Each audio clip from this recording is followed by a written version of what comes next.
नमस्कार, आप देख रहे हैं बिहार टीवी 6। मैं विनोद कुमार। अभी हमारे साथ हैं दशरथ राम जी। तो हम आज इनसे जानने का प्रयास करते हैं कि आज के डेट में भारत को आज़ाद हुए आज 75 से 80 वर्ष होने को है, और आज भी एससी समाज के लोग जो हैं 99% गरीब हैं। इसके पीछे रीजन क्या है? नमस्कार सर। नमस्कार। आपसे आज हमको जानना है कि आखिर एससी समाज ही ज़्यादातर जो गरीब हैं और उन गरीबों का आंकड़ा लिया जाए तो लगभग 99% गरीब है। ऐसा क्या है इसमें, क्यों गरीब हैं ये?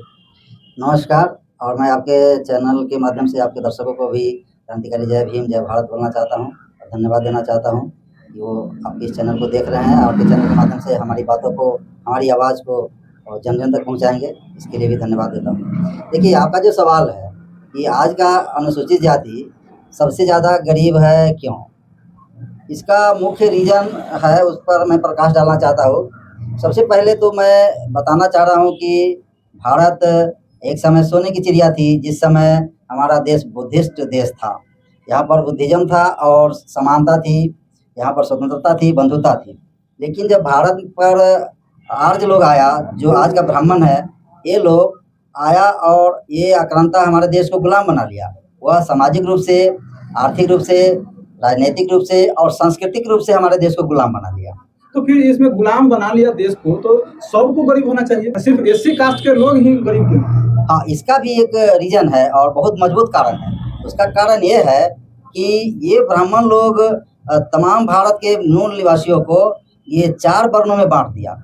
वर्ण विभाजन जो किया, उसमें सबसे पहले ऊंचे स्थान दिया ब्राह्मण को, और दूसरे वर्ण में दूसरे स्थान पर रखा ये क्षत्रिय को, तीसरे स्थान पर रखा वैश्य को, और चौथे स्थान पर जो सबसे निचले पैदान है उस पर ये शूद्रों को रखा। ये शूद्र में भी 2 कैटेगरियों कर दिया।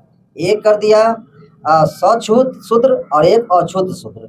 तो आज के जितने भी बैकवर्ड कहे जाने वाले लोग हैं, ये सछूत शूद्र हैं, और आज के जो अनुसूचित जाति, अनुसूचित जनजाति हैं, यह अछूत शूद्र है। मतलब आपका कहने का मतलब एक टचेबल और एक अनटचेबल। तो फिर ये एक को अनटचेबल रखने का क्या प्रयोजन? क्योंकि वह तो विदेशी था और इस देश के ऊपर उसको शासन करना था और इस देश का शासक बने रहना है जुग जुगांतर तक।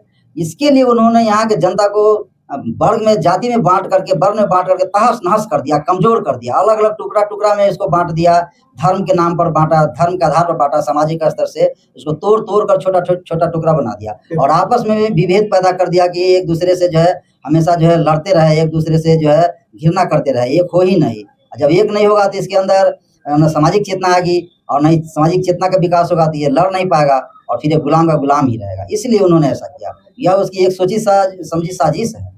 तो फिर जो 2 वर्ग में बांटे, तो इसके पीछे उनका क्या स्वार्थ था, क्या रीजन था? इसके पीछे कोई रीजन? हाँ, इसके पीछे रीजन ये था कि जो सछूत है वह उसके लिए नौकर चाकर का काम करे, उसके लिए जो सुख सुविधा है, भोग विलास का जो चीज़ है वो उसको मुहैया करे, नौकर चाकर का काम करे, माने सेवा करने का काम करे। और जो अछूत है उसको दूर ही रखे, क्योंकि यह जो है सो माने उसके लिए कभी सिर दर्द बन सकता है। क्योंकि यह जो अछूत है, यह एक समय बुद्धिस्ट था, ये बौद्ध लोग हुआ करता था, और इसके अंदर समानता, स्वतंत्रता, बंधुता की भावना थी। ये लोग एकजुट होकर के हिल मिल कर रहता था, बहुत खुशहाल जीवन जीता था। तो इन आर्यों को, इन ब्राह्मणों को लगा कि ये जो बुद्ध लोग है, बौद्ध लोग है, ये लोग तो हमारा जो है सो संस्कृति के खिलाफ है, हमारी जो वर्ण व्यवस्था है इसके खिलाफ हो जाएगा। हमारा जो पाखंड है, हमारा जो ऊंच नीच है, जिसके द्वारा हम जो है कमा रहे हैं आज और खा रहे हैं, तो ये एक दिन जो है हमको चैलेंज करेगा।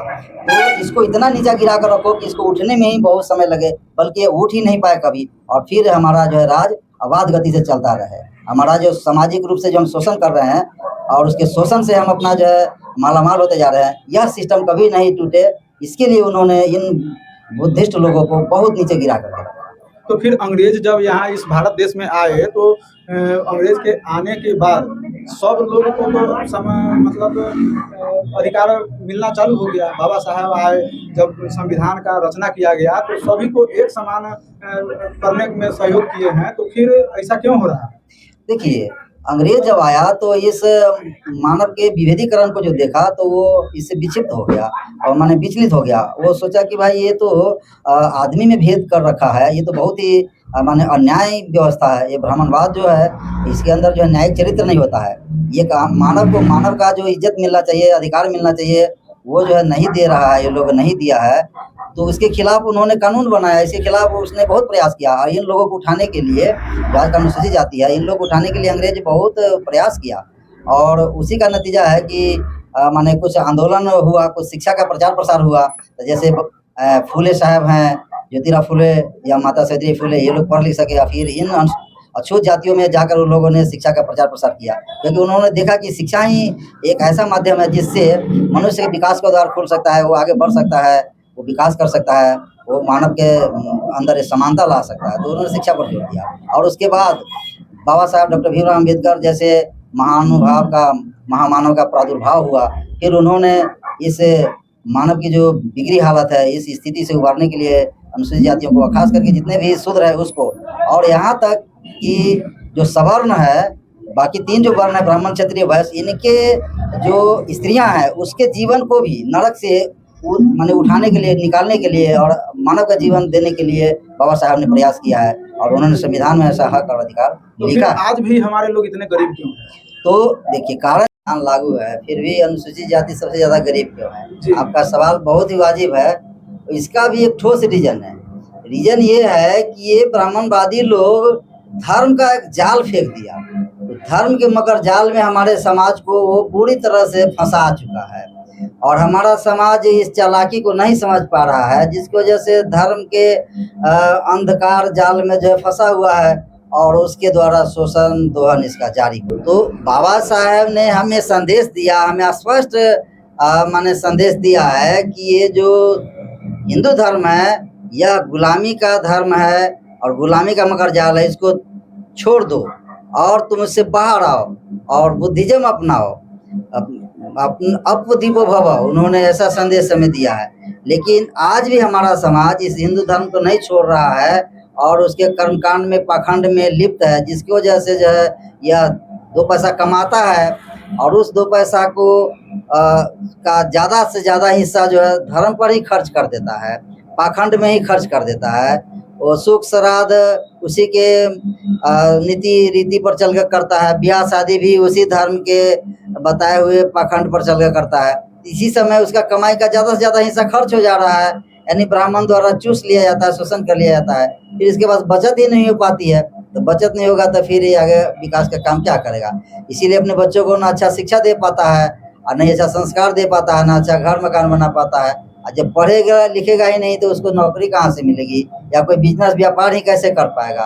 तो मूल कारण है धर्म और हमारा समाज धर्मांध हो चुका है, बाबा साहब के रास्ता को समझ नहीं पा रहा है।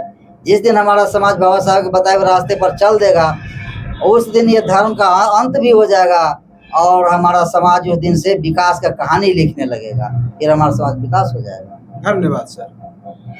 यह वीडियो आप लोगों को कैसी लगी कृपया अपना प्रतिक्रिया कमेंट बॉक्स में कमेंट अवश्य लिखें। अगर यह वीडियो आप लोगों को अच्छी लगी हो तो कृपया वीडियो को लाइक एवं ज़्यादा से ज़्यादा शेयर करें तथा चैनल पर नए हैं तो चैनल को सब्सक्राइब एवं घंटी के ऑल का बटन अवश्य दबाएं। धन्यवाद।